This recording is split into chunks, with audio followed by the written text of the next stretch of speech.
Oh, hey there. Hey guys, welcome back to my channel. I'm Nick. This is TC Timber Art, and today I'm going to show you how to make this.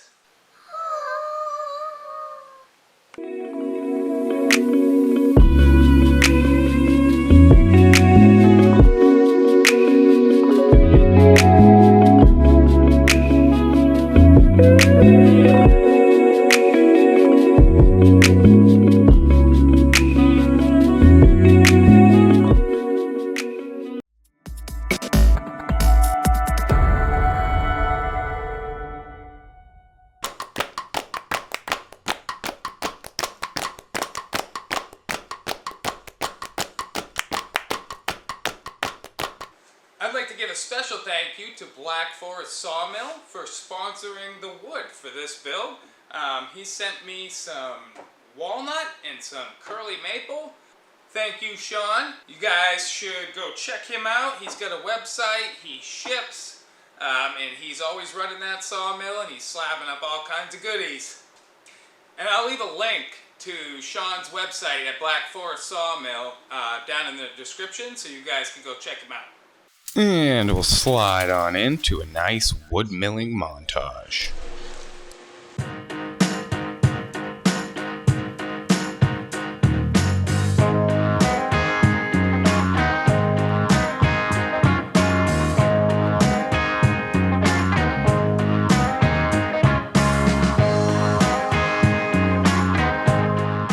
This is one of those projects that I've been wanting to do for a long time. And the right time just never came along. But when Arbortech asked me to do Global MakerFest again this year, that's when I knew, this is it. This is the project. Here we go. One of my goals when doing this one was to carve the entire back. I'd done a wavy flag before and carved most of the back, but I left a spot to hang it on the wall. And this time I wanted to go with a different approach so that I could carve the full back, and that way when you look, it's wavy every which way.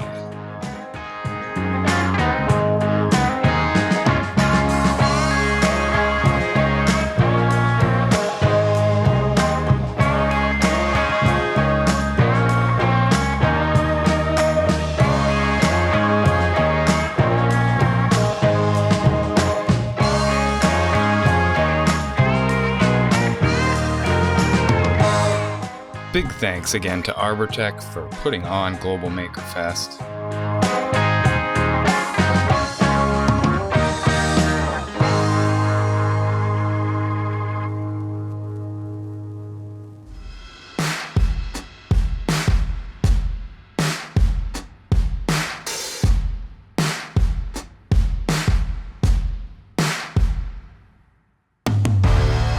Just trying to get a rough shape here, just a general guideline. Oh, no, never mind.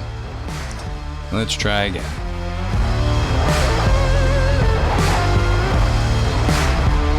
Marking center here to drill a hole because I want to display this a little bit differently, but you'll see that later.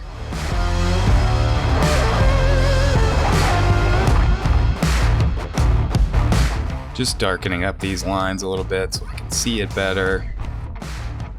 Hey, all right, let's do it.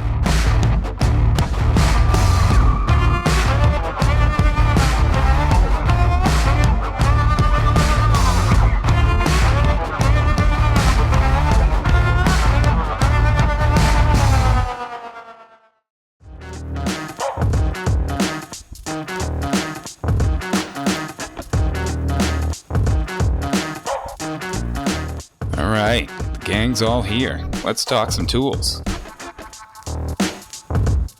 First up, we get the Arbortech Ball Gouge. Then we have the Industrial Wood Carver. The Arbortech Power Carving Unit with the Turbo Plane. The Mini Carver with the Mini Pro Carving Disc. This is the Contour Sander.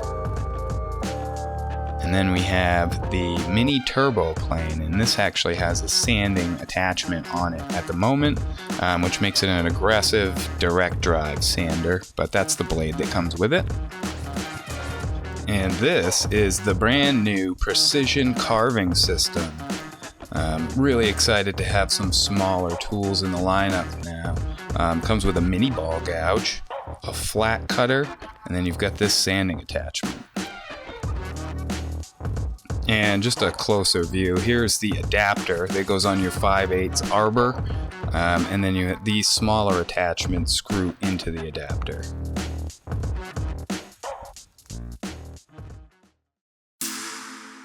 Alright, so as we start to carve into it here, I typically will start all my carvings with this. It's the industrial wood carver.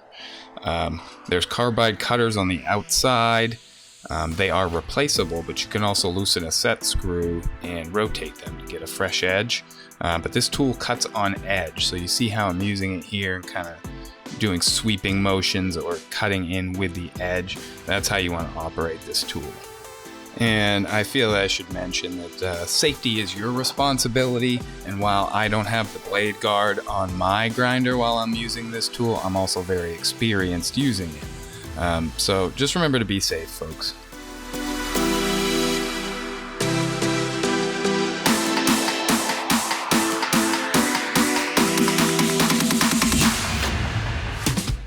And here I'm using the Arbortech Mini Carver. This is a pretty sweet unit, and it's variable speed.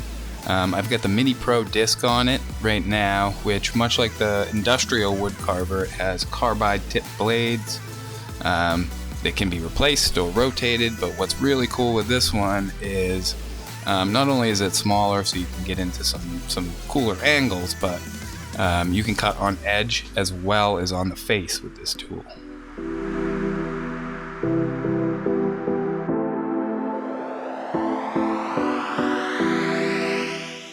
Here I'm using the brand new precision carving system with the mini ball gouge on it. It works the same way as the larger ball gouge, only obviously it's a little smaller.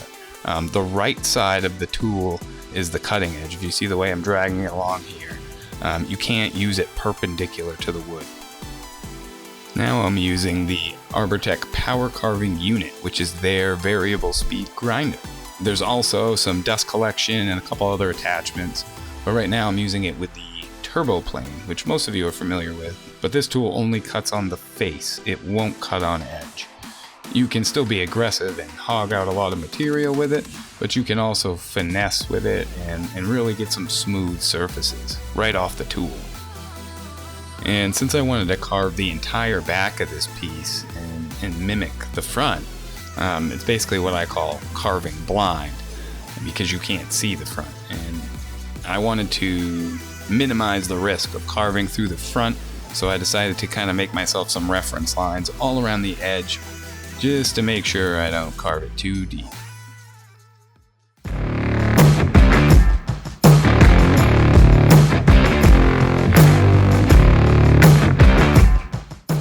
And I'm using the industrial wood carver here again to hog away most of the material that I want to get rid of before I start to fine tune the shape.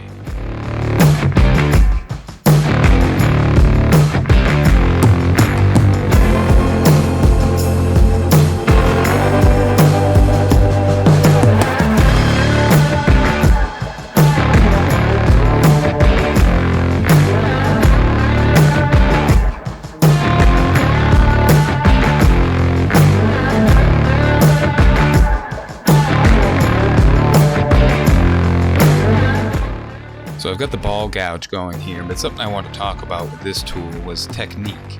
If you notice how I'm holding it at an angle and I'm using the right side of that ball, that's where the cutter head is. If you deviate from that angle and get closer to perpendicular to the wood, it can kind of catch and bounce around a little bit on you. And it's not going to cut the right way. So it's important to be holding the tool and using it the right way, like you see me doing here.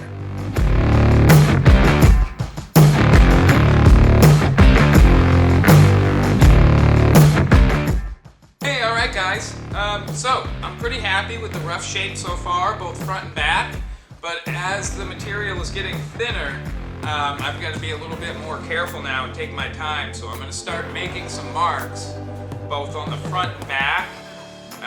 It's especially difficult on the back because you're basically carving blind and by feel. So I'm just going to take my time. I'll make some marks, remove a little bit of material, flip it over, do the same thing. Then after that, when I'm happy with the shape and the thickness, we'll start working it down and sanding it and smoothing it out. And move on to the next steps.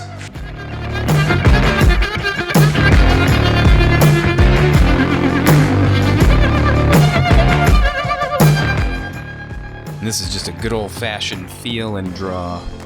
Feeling on one side and drawing where to carve on the other, and just hoping that I'm right.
Using the sanding attachment on the precision carving system to sand some of the areas that I was able to undercut with the mini ball gouge.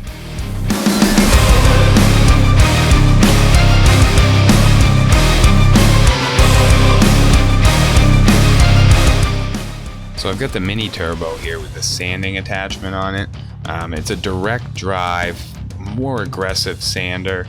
It's a great way to do your initial sanding, but also depending on the grit of sandpaper you have on there, you could do a lot of shaping and remove a little bit of material with just that as well.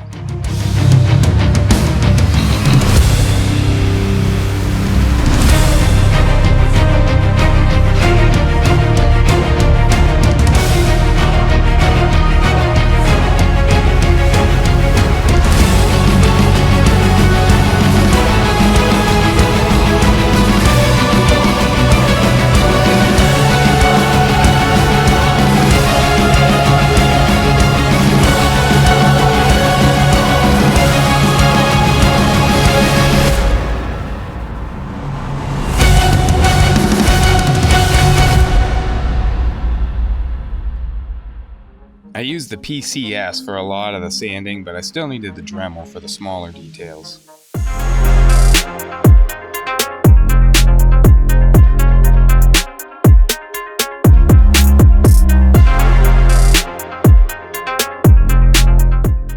Alright guys, so I've done a pretty good initial sand. We gotta get some stars on this bad boy.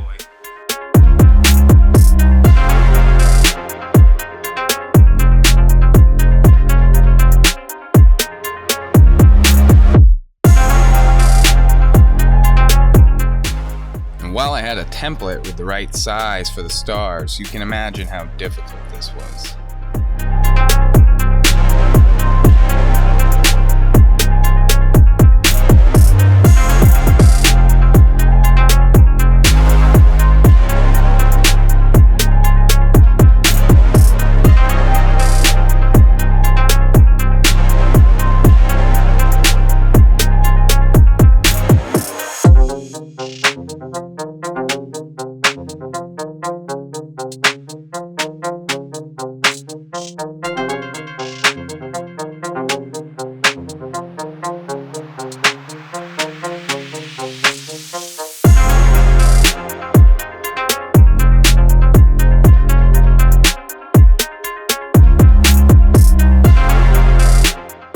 Needless to say, these 50 stars took quite a while. but it was totally worth it.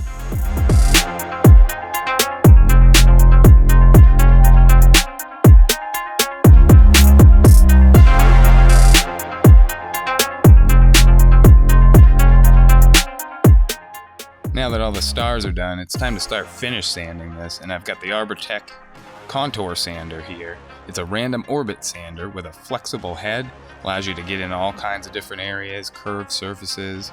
But this is also where that initial sanding with the mini turbo pays off and saves a lot of time on the finish sanding. But don't get me wrong, it still took a long time to sand this thing.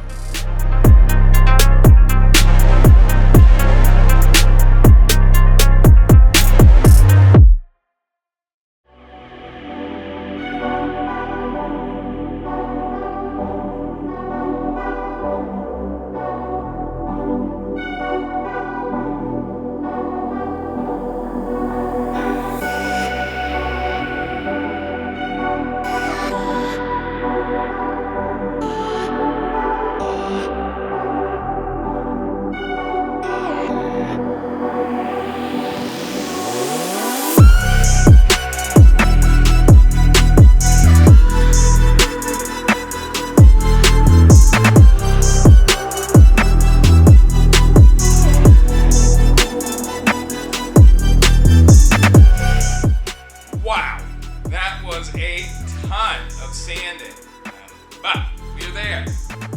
Just about ready for finish, but if you remember in the beginning of the video, I drilled this hole here.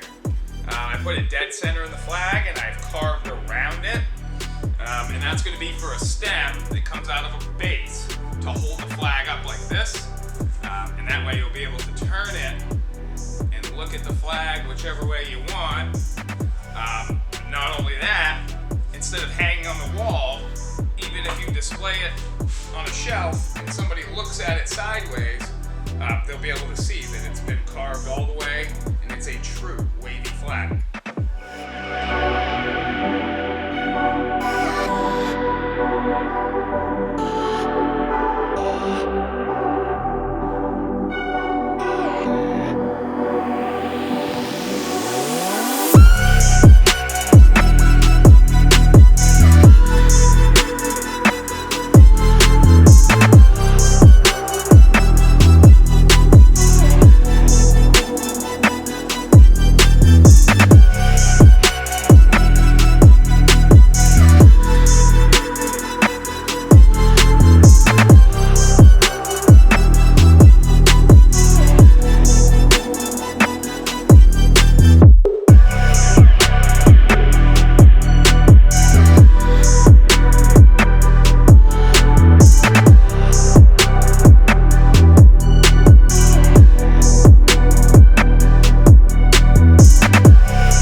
Here we go.